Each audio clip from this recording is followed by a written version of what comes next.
உங்கள் வீட்டு சிங்கில் கொஞ்சமாக இந்த பொடியை மட்டும் தூவி பாருங்கள்.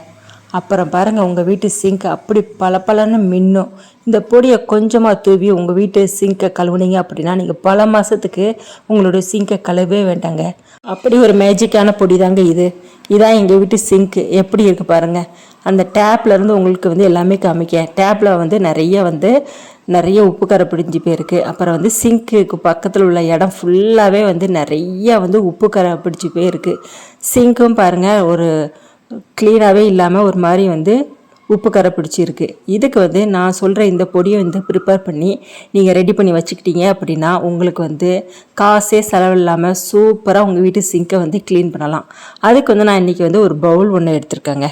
இப்போ நான் எடுத்துக்கிற பொருள் என்னன்னு பார்த்தீங்கன்னா, இது செங்கல் இருக்குல்ல, அதை நல்லா தூள் பண்ணி அதை நல்லா கிரைண்ட் பண்ணி நான் நல்லா நைஸாக திரித்து வச்சுருக்கேன். பாருங்கள், இந்த ஸ்டேஜில் இருக்கணும். உங்களுக்கு திரியாக இருக்கக்கூடாது. நல்லா வலுவழுப்பு தன்மையாக இருக்கிற மாதிரி நீங்கள் கிரைண்ட் பண்ணி எடுத்து வச்சுக்கணும். பாருங்கள், இந்த ஸ்டேஜில் இருக்கணும். அதுக்கப்புறம் உங்கள் வீட்டு சிங்க்குக்கு அளவுக்கு ஏற்றாப்பில் இதை நீங்கள் எடுத்து வச்சுக்கோங்க. நான் இன்றைக்கி ஒரு 2 ஸ்பூன் வர்றப்பில் நான் இந்த பொடியை நான் எடுத்து வச்சுருக்கேன். இந்த பொடியில் என்ன மேஜிக் நடந்துடும் அப்படின்னு நினைக்காதீங்க. இந்த பொடியை வச்சு சூப்பராக உங்கள் வீட்டு சிங்க்கு மட்டும் இல்லைங்க, உங்கள் வீட்டு பாத்ரூமில் சிங்க்கு, உங்கள் வீட்டு வாஷ் பேஷன், உங்கள் வீட்டு டைல்ஸு, நீங்கள் எந்தெந்த இடத்துல உப்பு கரை பிடிச்சிருக்கோ அவ்வளோ இடத்துலையும் இந்த ஒரு பொடியை வச்சு நீங்கள் சூப்பராக க்ளீன் பண்ணலாங்க. இந்த ஒரு பொடி மட்டும் இல்லைங்க, அதோட நான் செய்யக்கூடிய பொருட்கள் என்னென்னு பார்த்தீங்கன்னா, நீங்கள் வாஷிங் பவுடர் என்ன பவுடர் இருந்தாலும் அதை யூஸ் பண்ணிக்கலாம். நான் வாஷிங் பவுடரில் இன்றைக்கி 1 ஸ்பூன் வர்றாப்பில் எடுத்திருக்கேன். செங்கல் தூள் 2 ஸ்பூன் எடுத்தீங்க அப்படின்னா வாஷிங் பவுடர் நீங்கள் 1 ஸ்பூன் எடுக்கிற மாதிரி எடுத்துக்கோங்க. ரெண்டையும் ஃபஸ்ட்டு நல்லா மிக்ஸ் பண்ணி எடுத்துக்கோங்க. அதுக்கப்புறம் ஒரு சூப்பரான பொருள் இருக்குங்க. அதுவும் நம்ம வீட்டு உப்பு கரை எடுக்கிறதுக்கு சூப்பராக நம்மளுக்கு ஹெல்ப் பண்ணுங்க. அது என்ன அப்படின்னு பார்த்தீங்கன்னா, உங்கள் வீட்டில் புளிச்ச தயிர் வாயிலே வைக்க முடியாமல் நிறைய ரொம்ப புளிப்பாக முறத்தண்ணிலேயே தயிர் இருந்தால் அதை எடுத்து வச்சுக்கோங்க. கீழே தூக்கி போடாதீங்க. செம்ம நேரத்தில் அது நிறைய தயிரெலாம் சீக்கிரமாகவே புளிச்சிரும். அப்படி இருக்கிற தயிரெல்லாம் கீழே போடாமல் இதேமாரி கிளீனிங்காக நீங்கள் யூஸ் பண்ணிக்கலாம். இப்போ தண்ணி எதுவுமே மிக்ஸ் பண்ணக்கூடாது. இதை நம்ம எடுத்துருக்கிற தயிரில் நம்ம போட்டிருக்க பொருள் எல்லாத்தையும் மிக்ஸ் பண்ணுங்கள். நல்லா ஒரு ஜெல் மாதிரி சூப்பராக கிடச்சிரும். தண்ணி மிக்ஸ் பண்ணிடாதீங்க. அப்புறம் நம்மளுக்கு தேய்க்கும் போது நல்லாவே வராது. நான் எடுத்துருக்கிற தயிர் மட்டுமே போதும். இந்த தயிரும் நம்மளுக்கு நல்ல க்ளீனிங்க்கு யூஸ் ஆகும். இப்போ பாருங்கள், அடுத்ததாக உங்கள் வீட்டு சிங்க் ஃபுல்லாகவே இந்த க்ரீமை கொண்டு நீங்கள் நல்லா தேய்ச்சி விடுங்க. எல்லா இடத்துலையும் தேய்ச்சி விடுங்க. எந்த இடத்துலையும் கேப் விடாமல் நீங்கள் தேய்ச்சி விடணும். சிங்க் ஃபுல்லாக நல்லா தேய்ச்சதுக்கப்புறம் நீங்கள் எந்தெந்த இடத்துல உங்களுக்கு நிறைய உப்பு கரைகள் படிஞ்சிருக்கோ அந்த இடத்துல கொஞ்சம் அதிகமாக படும்படி தேய்ச்சி விடுங்க. ரொம்ப அழுத்தம் கொடுத்து தேய்க்கணும்னு அவசியம் இல்லை. ஃபஸ்ட்டு நீங்கள் தேய்ச்சி விட்டால் போதும். அது நல்லா ஊறணும். ஊறினதுக்கு அப்புறம் நீங்கள் நல்லா அழுத்தம் கொடுத்து தேய்ச்சா போதும். இப்போ பாரு, சிங்க் ஃபுல்லாகவே நான் தேய்ச்சி விட்றேன். இங்கே இது நம்ம தேய்க்கும் போது நல்லாவே இருக்கும். ஏன்னா நம்ம செங்கல் பொடி நல்லா கிரைண்ட் பண்ணி வச்சுருக்கிறதுனால, நல்லா திரிச்சு வச்சுருக்கிறதுனால நம்மளுக்கு நல்லா தேய்க்கிறதுக்கு நல்லா இருக்கும். சோப்பு மாதிரி ஒரு மாதிரி வலிக்கிக்கிட்டு போகாது. ஏன்னா நம்ம செங்கல் பொடியாக இருக்கிறதுனால நம்மளுக்கு அந்த இடத்த பிடிச்சி தேய்க்கிறதுக்கு ரொம்ப நல்லாயிருக்கும். இப்போ பாருங்கள், நம்ம அந்த இடத்துக்கு மேலே இருக்கிற டைல்ஸையும் நான் இந்த செங்கப்பொடியை தேய்ச்சி விட்றேன். ஒயிட் கலர் இருக்கிற ஸ்டைல்ஸில் இதேமாரி செங்கல் பொடியை போட்டால் கலர் சேஞ்ச் ஆகிருமாலாம் நினைக்காதீங்க. நம்ம லாஸ்ட்டில் நல்லா தேய்ச்சி கழுவும் போது அந்த செங்கல் பொடி சுத்தமாக உங்கள் வீட்டு டைல்ஸில் படவே படாது.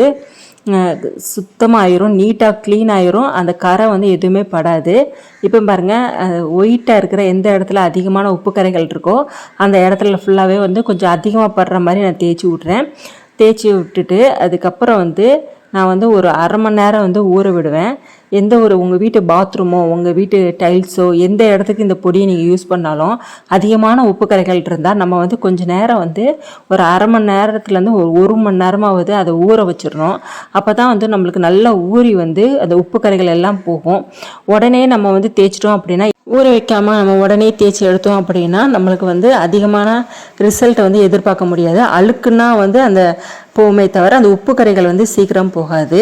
அதே மாதிரி வந்து உங்களுடைய பாத்ரூம் வந்து அதிகமான உப்பு கரைகள் இருக்குது, நீங்கள் ரொம்ப நாள் வந்து பாத்ரூமை கழுவே இல்லை, இல்லைன்னா சிங்கை கழுவே இல்லை அப்படின்னா இதை எடுத்த உடனே அந்த உப்பு கரைகள்லாம் எடுத்துரும் அப்படின்னு நினச்சிங்க அப்படின்னா எடுத்த உடனே எடுக்காது. நீங்கள் ரெகுலராக இந்த பொடியை நீங்கள் வந்து யூஸ் பண்ணிக்கிட்டே இருந்தீங்க அப்படின்னா கண்டிப்பாக உங்களுடைய பாத்ரூமில் உள்ள சிங்கில், பாத்ரூமு, டைல்ஸு எதுவாக இருந்தாலும் சரி அந்த உப்பு கரைகள் எல்லாத்தையுமே எடுத்துரும்.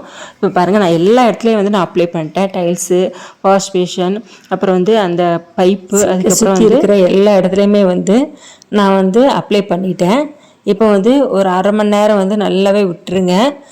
விட்டுட்டு அதுக்கப்புறம் நான் தேய்ச்சி கழுவுனேன் அப்படின்னா சூப்பராக என்னுடைய வந்து சிங்க் வந்து க்ளீன் ஆயிரும். நல்லா அரை மணி நேரம் ஆயிடுச்சு. இப்போ வந்து லைட்டாக மட்டும் தண்ணியை மட்டும் தொளிச்சுட்டு இப்போ வந்து நீங்கள் எல்லா இடத்துலையும் வந்து தேய்ங்க. வால், அந்த டைல்ஸில் உள்ள வால் எல்லாத்துலேயும் நீங்கள் இது வந்து ஃபஸ்ட் வந்து தேய்ச்சி கழுவுங்க. அந்த டைல்ஸில் உள்ள அந்த வாலில் வந்து இந்த கரையெல்லாம் படவே படாது.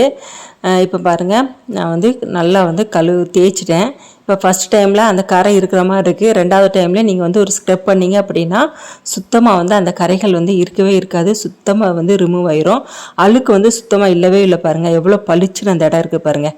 லைட்டாக வந்து கரை இருக்கிற மாதிரி, அந்த கரை படுற மாதிரி இருந்தால் அதை வந்து நீங்கள் ஸ்க்ரப்பை வச்சு தேய்ச்சிங்க அப்படின்னா அப்படியே வந்து வந்துடும். இப்போ பாருங்கள், சூப்பராக ஆயிடுச்சு பார்த்தீங்களா? பாருங்கள் எவ்வளோ நீட்டாக சுத்தமாக இருக்குது பாருங்கள். அதே மாதிரி வந்து உங்களுக்கு உப்பு கரை இருக்கிற இடத்துல வந்து நல்லா தேய்ச்சி கழுவுங்க. பைப்பும் நீங்கள் தேய்ச்சி கழுவுங்க. எல்லா இடத்துலையும் தேய்ச்சி கழுவணுன்னா உங்களுக்கு நான் காமிக்கிறேன். அவ்வளோ சூப்பராக இருக்கும். இது வந்து கை வலித்து நம்ம வந்து தேய்க்கணும்னு அவசியமே கிடையாது. நம்ம நல்லா ஊற வச்சதுனால நம்ம லைட்டாக வந்து ஸ்க்ரப் பண்ணாவே போதும். நல்லா வந்து அழுக்குலேருந்து, அந்த உப்பு கரையிலேருந்து எல்லாமே வந்து ரிமூவ் ஆகிரும். பார்க்கறதுக்கே நீட்டாக இருக்கும். நீங்கள் ரெகுலராக வந்து ஒரு நாள் விட்டு ஒரு நாள் கூட நீங்கள் வந்து இதை வந்து யூஸ் பண்ணலாம். அதிகமான உப்பு கரைகள் இருந்தால் அப்படி யூஸ் பண்ணுங்கள். இல்லைன்னா வாரத்தில் ஒரு நாள் கூட இந்த பவுடரை யூஸ் பண்ணி நீங்கள் வந்து உங்களுடைய சிங்கை வந்து கழுவுங்க. சூப்பராக வந்து உங்களுடைய சிங்க் இருக்கும். நீங்கள் வந்து இதில் வந்து காசு செலவில்லாமல் உங்கள் வீட்டில் கிடைக்கக்கூடிய பொருளை வச்சு தான் வந்து இந்த சிங்கையே வந்து கழுவியிருக்கீங்க. கெமிக்கல் ஐட்டம் நம்ம ரெகுலராக யூஸ் பண்ணும்போது அந்த கரைகள் வந்து நம்மளுடைய டைல்ஸு, நம்மளுடைய சிங்க் எல்லாத்துலேயுமே பாதிப்பாகும். இதே மாதிரி இயற்கையாக கிடைக்கக்கூடிய பொருளை வச்சு நீங்கள் க்ளீன் பண்ணிங்க அப்படின்னா எந்த ஒரு பாதிப்புமே இல்லை. இப்போ பாருங்கள் எவ்வளோ சூப்பராக இருக்குன்னு. ஃபஸ்ட்டு பைப் எப்படி இருந்தது பாருங்கள், வாஷ் மிஷின் ஃபஸ்ட்டு எப்படி இருந்தது பாருங்கள், இந்த சைடில் எவ்வளோ வந்து உப்பு கரை பிடிச்சி இருந்தது பாருங்கள், இப்போ எப்படி இருக்குது பாருங்கள். அதே மாதிரி பாருங்கள், டைல்ஸு அந்த வாலில் பாருங்கள் எவ்வளோ நீட்டாக சுத்தமாக இருக்க பாருங்கள். கண்டிப்பாக ட்ரை பண்ணி பாருங்கள். ரொம்ப யூஸ்ஃபுல்லான வீடியோ. இந்த வீடியோ உங்களுக்கு பிடிச்சிருந்தா என் சேனலை நீங்கள் லைக் பண்ணுங்கள், ஷேர் பண்ணுங்கள், கமெண்ட் பண்ணுங்கள், சப்ஸ்கிரைப் பண்ணுங்கள். மறக்காமல் பெல் பட்டனை கிளிக் பண்ணி விட்டுருங்க. நல்ல நல்ல வீடியோவோட உங்களை அடுத்தடுத்த வீடியோவில் மீட் பண்ணுறேன். தேங்க்யூ.